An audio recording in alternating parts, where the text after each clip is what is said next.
Stalking carp, by its very nature, will always be an exciting way of fishing, and here Sean Harrison demonstrates how you can catch fish from under the rod tip using a small 8.5 foot stalking rod and centre pin.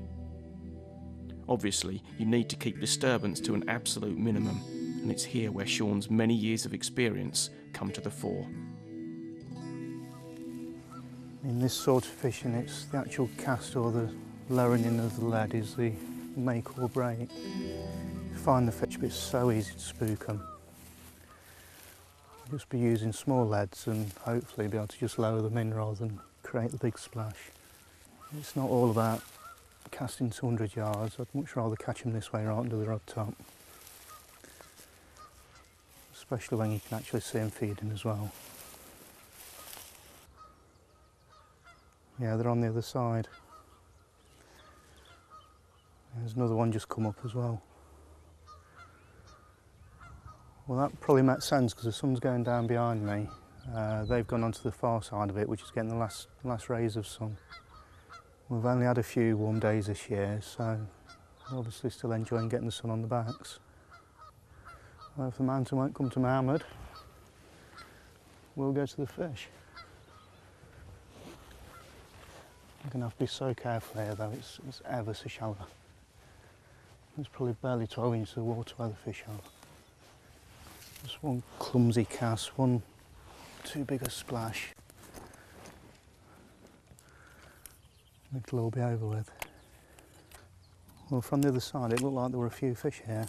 So I'm just going to set up the little 8.5 foot rod, the margin creeper. Got a centre pin on this one, literally going to be just lowering it straight in. Only an ounce and a bit lead. Just want to create absolute minimal disturbance. Again, hopefully, just a few minutes in the right spot.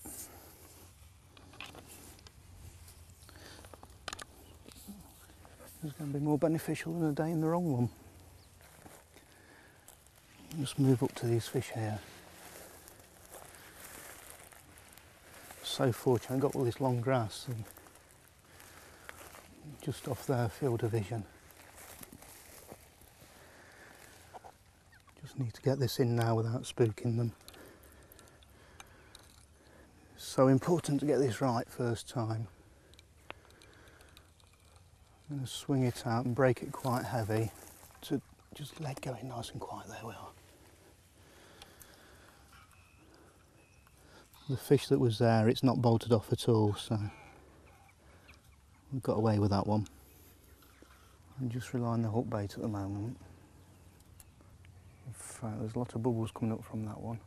I thought I was away then, the line just picked up quite sharp, it's fell slack again. Oh, there's one just on its way to me. I find I get really impatient in this sort of fishing. You sit there for hours on end behind the rods, but once you know the fish are so close, it's so difficult to sit back and do nothing. There's one just come up and heading directly towards me. There's another one behind it. It's just watched it head forward, straight in line. There we are.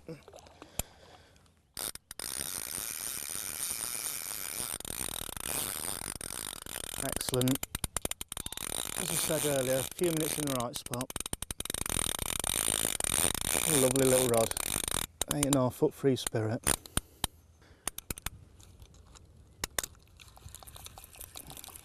As I say, the 8.5 foot margin creeper. I had some really good fish on this. In fact, I christened it on a 30. First fish I ever had. A little dumpy one. And that's about where I hooked it, where it is now.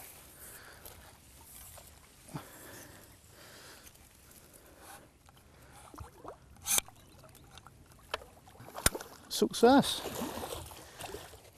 Male fish. Got spawning tubercles on its head.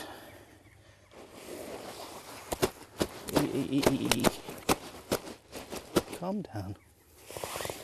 And the sling mat that I used to carry the tackle around in is now being put to its normal use. And quickly see what it is before we drop it back. It's hovering 20-ish, but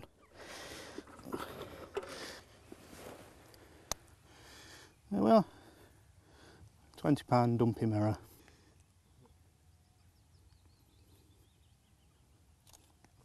Proper margin caught carp. Fortunately the cast didn't spook it. A bit of an awkward margin here, but with the sling mats it makes it so much easier to return them. A little bit of water on its nose. Once again, a few minutes stalking, one of my favourite methods of fishing. Much underestimated by people, so few people bother to do this. But as I've just shown, just a few minutes in the right spot, it's just worth hours and hours in the wrong one. Professional angling tutor Miles Gascoigne spends much of his life teaching others how to catch carp, and as such is the perfect man to talk about feature finding. It's a subject neglected by so many anglers, but one that is so important and will have a direct impact on what you catch at virtually every venue. Finding the right place to cast your hook baits is obviously vital to your success. I think the importance of using a marker float is to give you an idea of what you've got in front of you or in your swim, giving you an idea of depth, which will help in choosing location. Feature finding is going to give you an idea of depth. Also, it will help you understand what the lake bed is made up of. Is it weed? Is it thick weed? Is it just a little bit of weed? Is it gravelly? Is it silty? Is it clay? What is it? The main line that I use on the reel is braid, and it's almost pointless feature finding or marking, whatever you like to call it, without braid. I use 30-pound braid. I then put a shock leader on it, either this 30-pound, which I think probably does the job well enough, armour cord. It's very, very abrasion resistant, comes in a nice tidy little spool, and I join it onto the braided line with a back-to-back grinner knot. I don't think it matters how far you're casting. A finger stool, something like this, you can buy it from a chemist shop. I think they're $1.99, something like that. They're good bits of kit. They do wear out, but I find the thinner ones protect your finger enough, but they give you some sensitivity, because you need to feel that line and the pressure on it as you make your cast. I use a gripper lead. It's got some nice little lumps and bumps on it, but it also has quite a big surface area. So if you imagine my hand is the lake bed, there's a lot of lead touching the bottom, and that's going to transmit as much information up your braided main line as possible.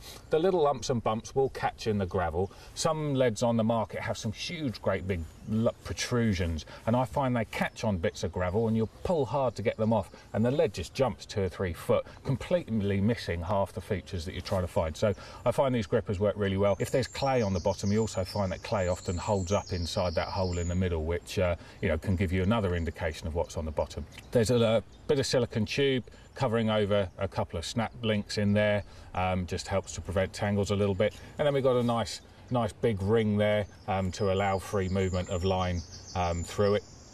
The float's a really nice buoyant float. It's a nice design by Corda. You can very quickly unscrew the top and change it for an orange or a black flight. You look at it and there's that sort of shimmer of little ripples, and you'll find that this yellow colour is actually rubbish and you'll want a black colour. It really does stand out. Other conditions, an orange, sometimes this yellow colour works well. Today I've got the reflection of the trees on the far margin in the swim in front of me, so it's quite dark, and therefore this yellow colour is going to stand out the best. One thing that's really important is, as you cast out, your setup will look like this roughly as it's flying through the air. If you just let that just splash down on the surface, what you'll find is that the float will wrap around here a couple of times, tangle, and it will hit the bottom, and you'll be able to drag it back to establish what's on the bottom. Then you'll want to see where that is and establish the depth, and of course the float won't come up because it's tangled. So the answer to that is, and this really is to me the only answer, is to feather your cast.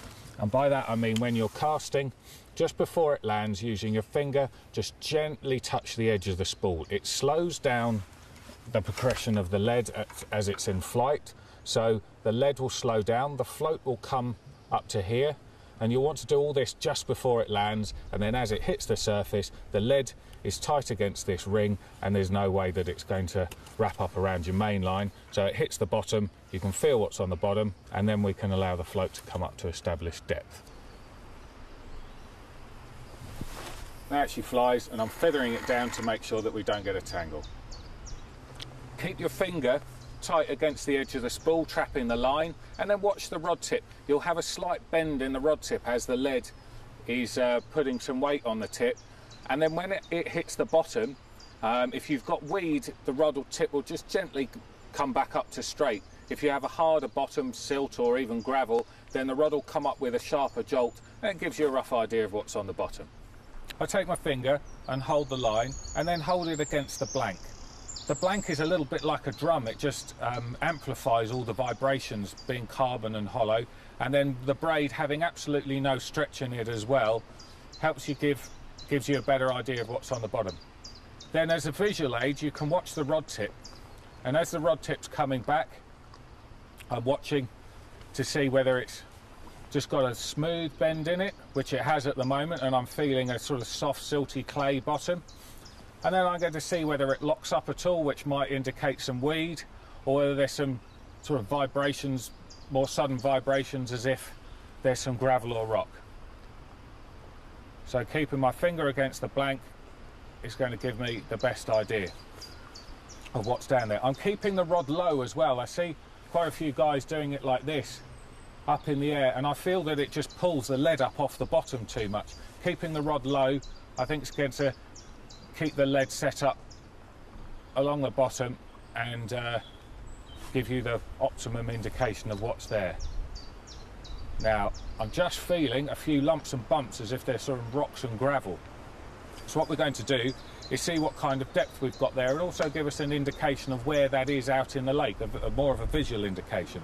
So the way to do that, half a turn on this reel. If you're using a bait runner, you might engage the bait runner. Then take hold of the line and pull it up to the 1 foot marker. Now your float should be 1 foot off the bottom. 2 foot, 7, 8. Okay, so the float's just popped up at 8 foot. What's really important is that you keep the rod in the same place. As you can imagine, if I move the rod more towards the float or further away, that's going to alter the amount of line that the float's coming up and down. So once you've found that feature that you want to establish the depth at, make sure you keep the rod pointing in the same position and pull the line out until the float reaches the surface.